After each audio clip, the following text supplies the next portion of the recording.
কোথায় চেপে ধরে নেবো তখন তো আবার অসুবিধা হয়ে যাবে। অসীম, দয়া করে ওদের জীবনটা নিজের মতো করে ফেলো না। নিজের পুরনো সব কিছু ভুলে গিয়ে আবার নতুন করে শুরু করো, নইলে সারাটা জীবন পস্তাবে। Excuse me.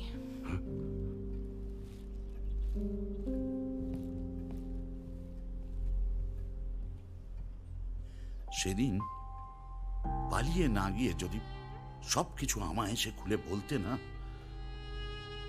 বিশেষ করে আমি তোমায় সাহায্য করতাম।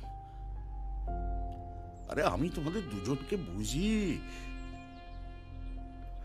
আমি তো একটা মুহূর্ত নিয়েই বাঁচি। একটা সময় এসেছে, সময়টা